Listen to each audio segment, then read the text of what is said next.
How's everybody doing today? I certainly hope you're doing well. It's time for another edition of Story Time. This is probably going to be a long winder, so if you're not into long winders, you know what to do, right? Now, I like to let people know whether or not this is a true story. It's not a true story, it's a story in which I've created. The name of this story is called Wall Space. So let's go ahead and begin. There was a real estate agent, and her name was Sally. And she was originally from Boston, Massachusetts. But you know what?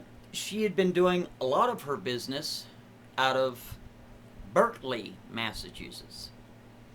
And this is where, for the most part, she'd been a real estate agent almost all of her life, probably since her early 20s. And she'd sold the $1 million homes, and she'd sold the $500,000 homes, and even low-income homes. She sold all these different types of businesses and restaurants and warehouses, and she about did it all. She's about sick of it. So about 8 months ago, she decided she wasn't going to pick up any more properties. She was going to sell the ones that she had under her belt, but she wasn't going to acquire new ones. Now, Sally had a very good friend. Her name was Mary, and her husband's name was Ron. And they owned their own real estate agency in Berkeley, Massachusetts. So Sally had one more house to sell, and you know what? She just couldn't sell it because she didn't want to spend the money and the time of getting in the contractors and having things fixed up, and she was just trying to sell it as is, and well, people just weren't going for it. So Sally decided to give that listing to Mary and Ron, who own their own real estate agency. Mary agreed, and Mary even told her, hey, if I make some money on this, I'll kick you over a couple of bones, Sally was like, that's really not necessary. I just want to transfer this over and just make the bank happy. If you can sell it, fix it up, or whatever you got to do. But I want to leave my industry successful 100%. And even if I got to give away a listing, at least I'm giving it away to someone I trust. Because in business, trust is everything. Perception is also everything. Well, she about knew that too. And Mary was very appreciative because, you see, the house in which Sally gave to her, the very last house she was to sell but couldn't sell, because she was just trying to flip it, was an old Victorian. It was built in 1901. And for the most part, it looked pretty good on the outside. I mean, considering it all, over 100 years old. So Mary and Ron decided that they're going to go and they're going to look at that home inside and out. Make a list, check it twice. Find out what needed to be done, repaired, fixed, replaced, so that way they could put it on the market and make a profit. So as Mary and Ron walked up to the house, they noticed on the right-hand side there was another house, pretty far away. It wasn't just right next door, it was a stretch. And there was a neighbor on the left-hand side, about the same distance as the right. And as they walked up to the front door, they were just kind of perusing around the front yard, and, well, there was some statues there as you walked up. They seemed to be in pretty good shape.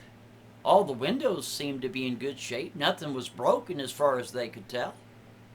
They decided to walk on the right-hand side of the property, and they were inspecting all the windows and the paint.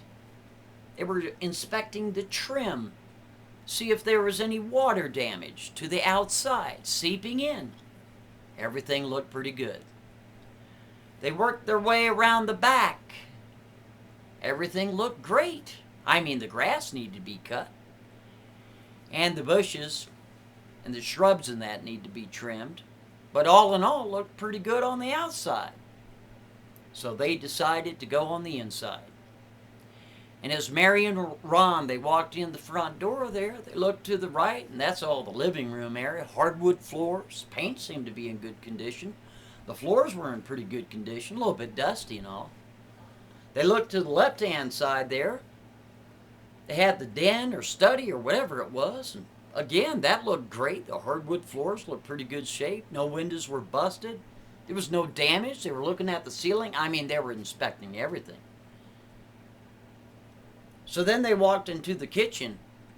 And in the kitchen, there was these old 1950s appliances. The refrigerator was like a 1955. The stove was maybe a late 50s, early 60s. And again, there was really no major damage. They were a little dusty as all.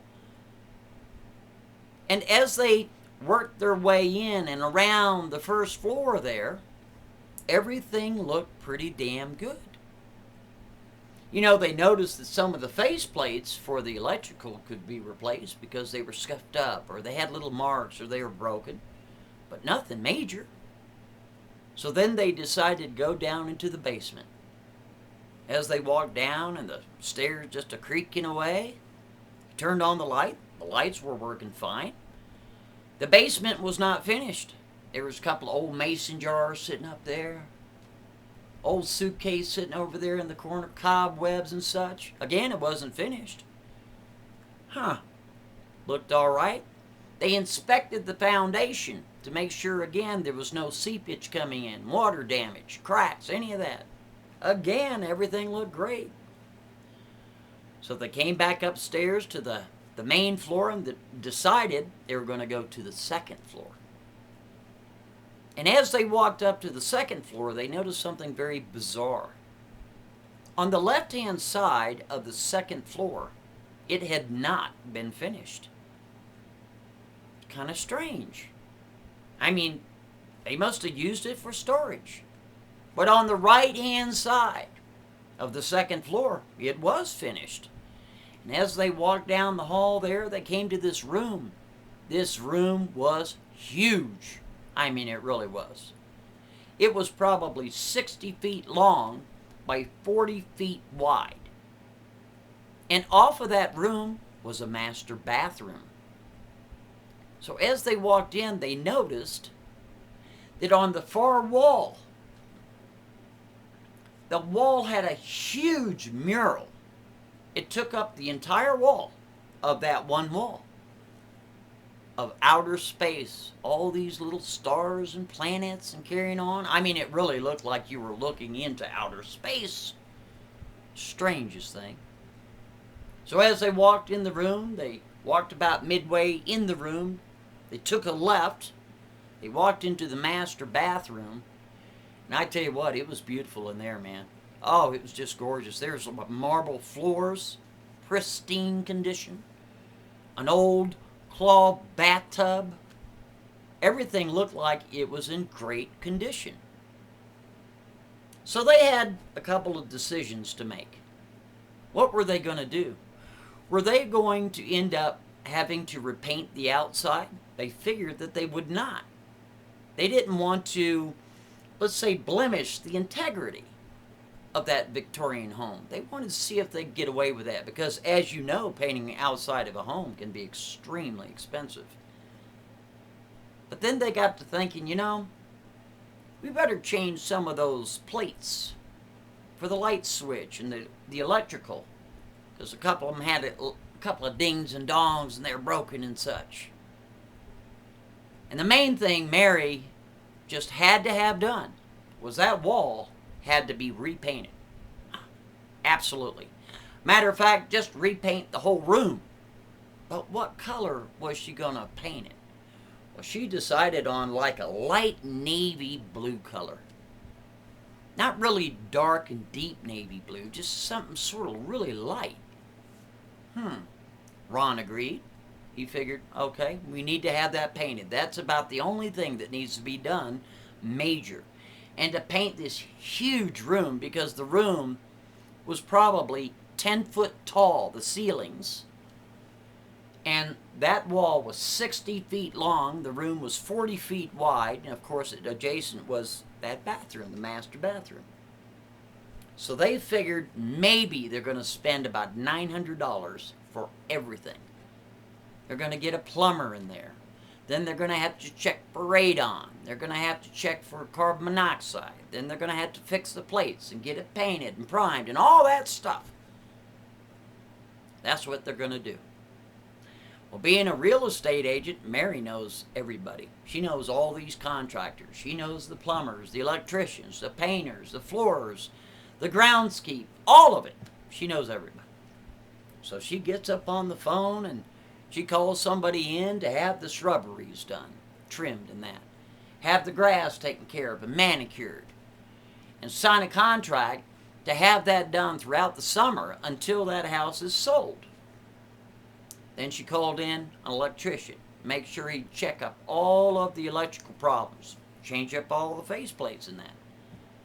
She called a plumber just to do a little once-over, blow out the lines, check the sprinkling system if it had one, all that stuff. And most importantly, need to contact that painter. She's got to paint that big-ass wall that's got a mural of space. And I tell you what, this mural, whoever painted it was brilliant because it looked like you were there. It was awesome. So she calls up all these people, and here comes the painter. Here comes the plumber. I mean, she's got it all coordinated. 7 o'clock in the morning, she meets with the painter. They go up to the second floor there, and she explains to him exactly what she wants. That she wants all the walls painted in a light navy blue with white trim. And the ceiling, don't touch it. Just leave it the way it is. Painter's like, okay. She's like, when can you start? And I can start tomorrow. You're on. They sign a contract and you're good to go. So about 8 o'clock the next morning, the painter arrives. He's got all his ladders up there on his van and such. He's got all his tools and he's got his scrapers and his paint brushes, and he already picked up paint from Mary because she already ordered it, see? He's ready to go. He's got the primer, and he knows he's going to have to prime that wall probably twice because it's so dark. It's like pitch black and a bunch of little stars and planets and that, right? He never seen anything quite like it. It was a beautiful mural. He kind of felt guilty about painting over it. So, the first order of business that he brings in a little step ladder, and it's aluminum. It's only about 4 steps though, but he's kind of tall, kind of like Monty. So he can reach up there pretty high, and he only needs a couple of steps to get to the very top. So the first thing he does, he primes the whole thing, primes the entire room. He doesn't have to tape off anything because he's a damn good painter. He just cuts everything in. You know how it is, right? So then he heads off to lunch. Gets back from lunch about 1:30 in the afternoon. Takes a little bit long lunch because he got a lot done. He got 2 coats there. He walks back up to the second floor and he doesn't see his ladder. Where did his ladder go? He knows he locked the damn house before he left. I mean, where'd the ladder go? Quit it. Then he looks down where the ladder was, and there is a pool, a glob of molten metal just sitting there on that pristine hardwood floor. It's as if his ladder turned into a blob of metal, melted aluminum, just a little puddle. So he took one of his paint brushes just to make sure it wasn't so hot. He went to tap on it, see if it was still gooey. It was hard as a rock. So then he took one of his putty knife and he just picked it right up off the floor there, and it left like a burn mark on the floor. So how's he going to explain that to the owner? That kind of freaked him out. He didn't know what to do. He didn't know what to say. But you know something? He had to get that job done. He had to get it done now. So he doesn't have time to worry about it. And it's not a big deal because he's got 2 more ladders. He's got a wooden ladder, an 8-footer, and he's got an 8-foot plexiglass ladder. So he's not worried about it. It's not like it can't be replaced. So now it comes time to where he's going to be painting the whole room this light navy blue. He goes down to his van, he grabs his wooden ladder, and he starts painting that huge wall that's 60 feet long, right? These are 10-foot ceilings. He paints that wall first because maybe he needs 2 coats. Again, he's using flat, light navy blue. He paints that wall up, and he stands back, and it looks damn good. So he starts painting the walls and such. Then he looks back, and he notices on the right-hand side of the wall, he kind of missed a place, and it's kind of up high. Well, he brings his ladder over there, a wooden ladder, sets it off in the corner, and he just kind of touches it up a little bit. And then his back teeth are floating. You know what I mean? He's got to go to the bathroom. So he gets his happy ass up. He doesn't have to go far because there's a master bathroom right there. He's in there doing his business, whatever he's doing, and he hears the strangest noise. It kind of sounds like a bunch of locusts flying by. It's like... It's the strangest noise he ever heard in all his life. Well, he's trying to hurry up because he wants to go investigate what that damn noise is, right? I mean, his ladder already went into a glob of metal, so he doesn't know what to expect. He gets all satisfied and walks out of the bathroom there, and his ladder's gone. He looks down, and his ladder has turned into a pile of ashes. He's like, okay, He doesn't know what to say.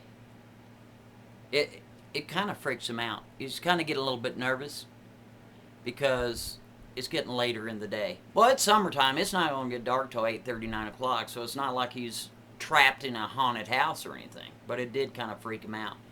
He pulls out his camera and he takes a picture of that. He just can't help himself. And then he gets to thinking, hell, while I'm taking pictures, I might as well take a picture of the whole place and send them to Mary so she can tell that I'm almost done.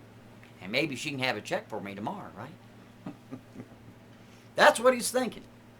So he's taking all these pictures, and the wall that had the huge mural on it, oh, it looks beautiful. I mean, it does. He's got the little touch. Good thing he got the touch up there before his ladder turned to ashes, right?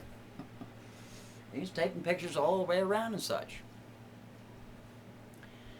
So then he starts painting the trim white, but he can't quite reach it. So now he's got to go back down to his van.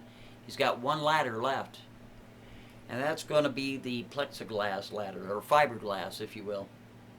So he brings that up. He doesn't put that ladder anywhere near that wall because he only has one ladder left. And until he gets paid for this gig, he ain't going to be able to afford to replace all 3 ladders in an afternoon. It's just not going to happen. So he keeps his ladder kind of away from that wall. So he's doing all the trim and such, and hell, it's getting late. It's about 7 o'clock. So he gets out his camera again. He's taking pictures of all the trim and everything that he's done, and all the nice cuts and that. And he sends them off to Mary. And decides he's going to wrap it up. So he just leaves his tool there and his ladder there, and it's not a big... But his ladder's nowhere near that wall, you know. He doesn't trust it. So then about 9 o'clock the next morning, he gets a call from Mary, because he's not on site yet. He lives pretty far away. He's usually there between 8 and 9, but he's just running a little bit late. She calls him up on the phone. He's driving. He's not supposed to be on the cell phone anyway when he's driving. Hello! She's like, I thought you said that you had painted this. I got your pictures in the email, but I came here this morning and that mural is still there. He's like, what? He goes, it can't be there. I sent you the... She goes, I know, I got the pictures. But are you sure you didn't send me pictures of the opposite wall? I mean, you know, what's going on here? He goes, I'll be right there. So he gets there, he races up there to the second floor, he looks in, and sure enough, poof, that mural is on the wall again. All of his paint is gone. Every last bit of it. He's like, Mary, listen.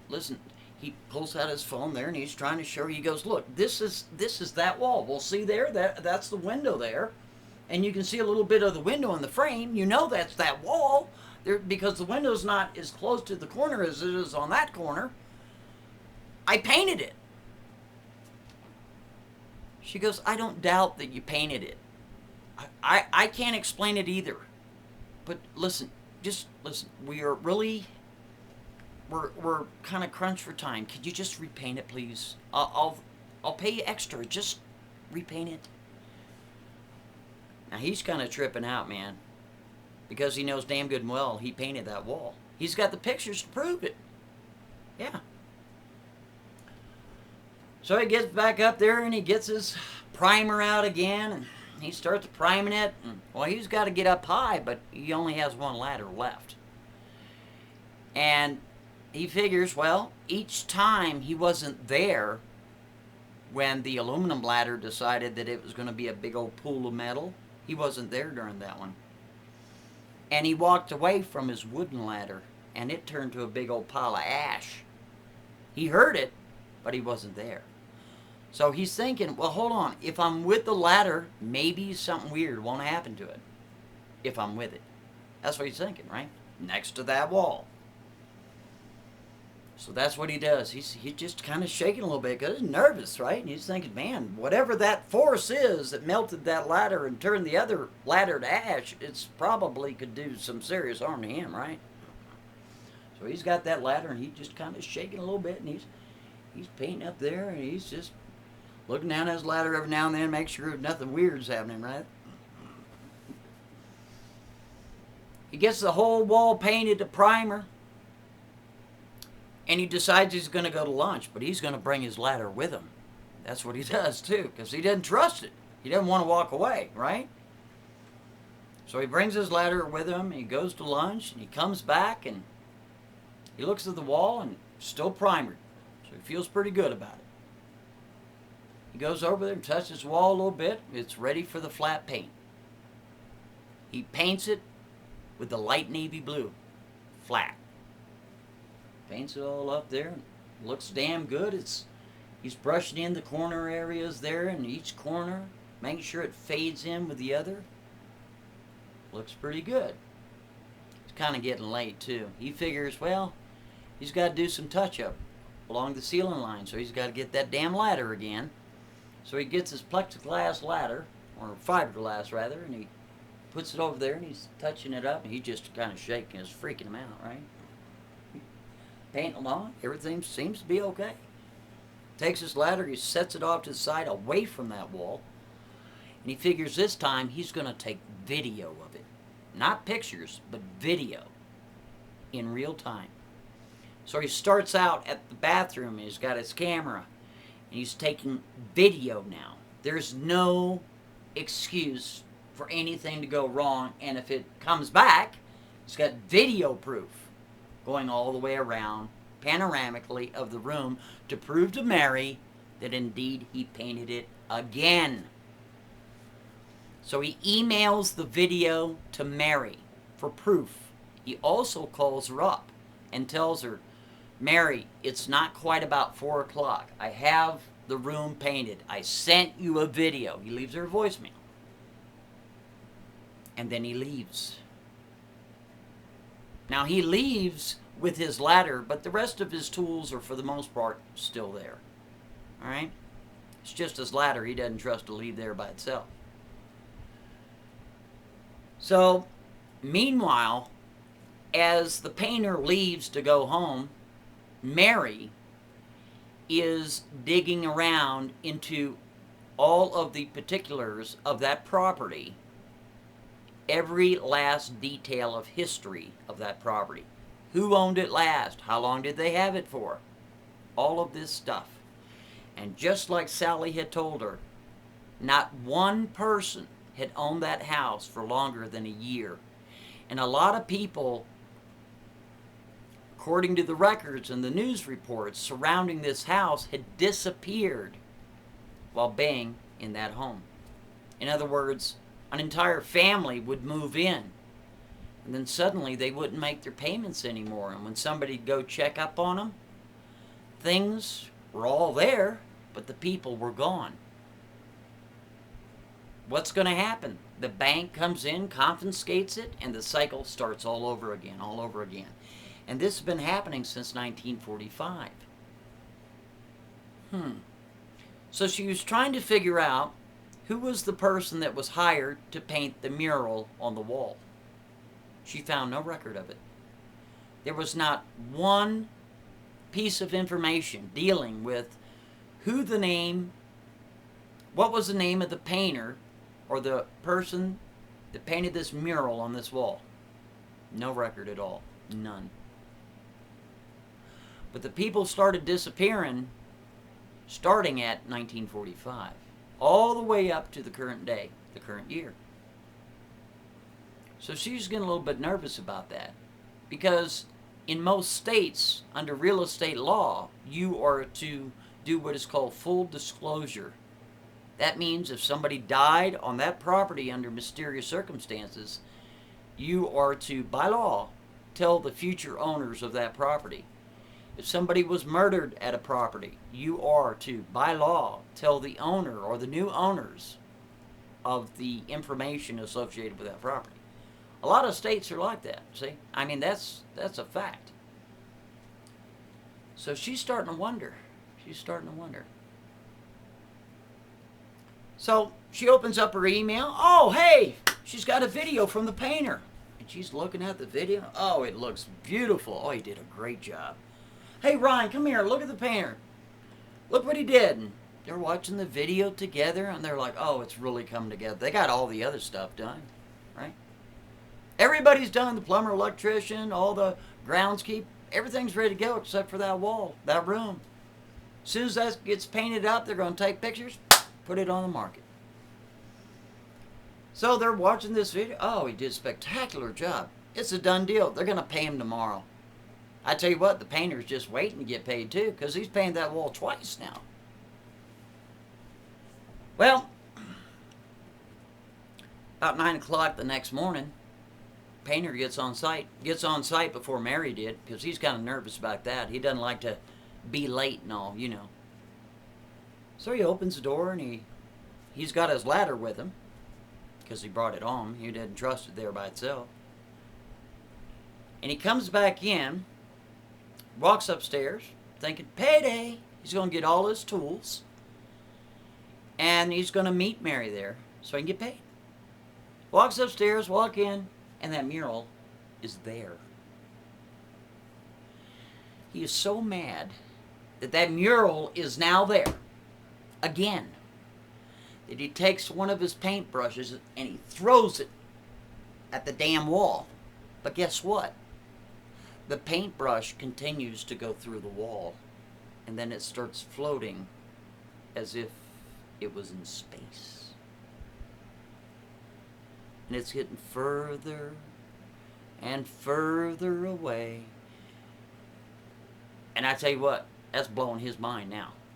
Because then he's got his ladder in his hand, and he's walking over to it, and he's watching his paintbrush floating around in that wall, in the wall space. How is that possible? Well, it's not impossible. How's that possible? So he goes up there, and he's got his ladder with him, and he sets his ladder about 2 feet away from the wall. And his ladder just starts rattling, making all kinds of noises, and starts contorting and twisting and carrying on. But it doesn't turn to ash, and it doesn't turn to a big old blob of molten metal. It just starts twisting, and it's just crazy looking. So he gets up on the phone with Mary. He's like, Mary, you have got to come out here. I mean, you're just not going to believe it. Now, did you see my video? Oh, yeah, I saw your video. It was great. You did a wonderful job. I suppose you want to get paid today. He's like, listen, this is above and beyond getting paid. This is anything. Can you come out here right away and bring Ron with you? That's her husband, right? She's like, what is going on? He goes, the damn mural is back. She goes, that's impossible. I saw your video. He goes, you got to come out here. So, Mary and Ron, both of them together, they go out to the house. They walk in the door, they walk upstairs, turn right, and there's the painter still looking at his paintbrush floating away. He turns over to him and he goes, you believe this? Now my paintbrush is floating inside the wall. And they're like, what? They go over there and all of them are staring at this paintbrush as it's floating away. And just as they start talking about it, all three of them, 3 adults, they're trying to figure out how is any of this possible.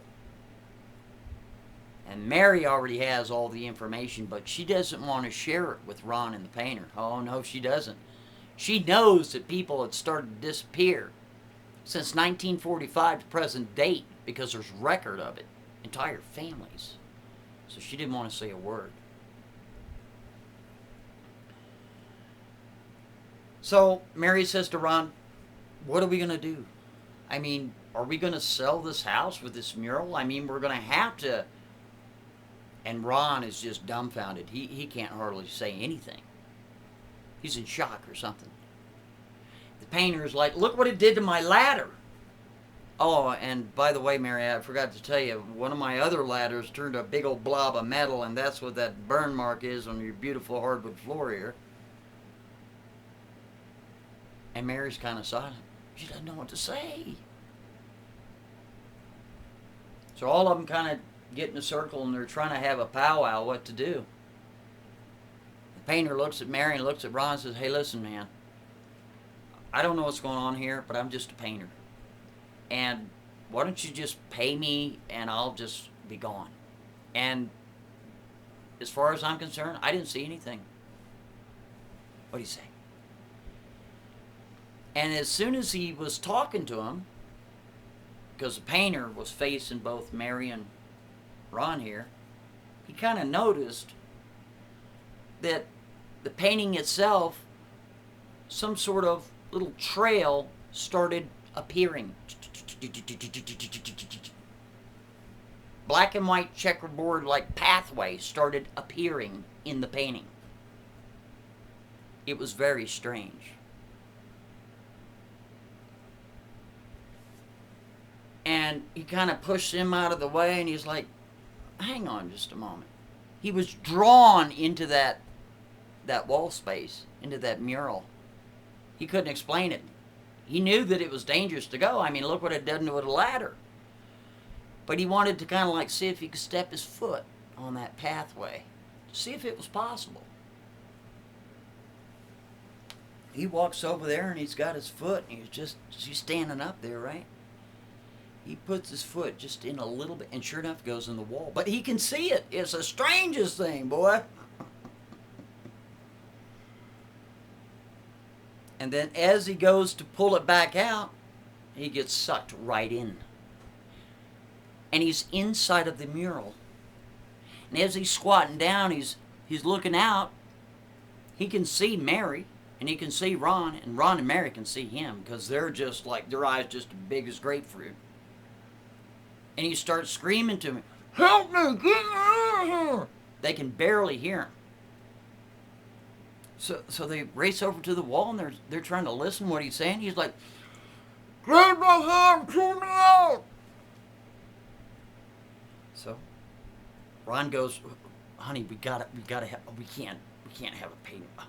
I mean, they start talking amongst themselves what to do. She's like, don't put your hand in there. You're going to end up the same way he is. Just grab my hand, hold me, pull me out. So Ron grabs his hand, and he's got his hand pretty good. He's just a tugging. And Ron turns to Mary. Mary, help me. Mary grabs his hand as well, and they're both pulling as hard as they can. And within a split second, the painter pulls them inside of the wall space. I'm Montagraph, and if you can't speak freely, you're simply not free. And as an ending note, Guess who the painter was?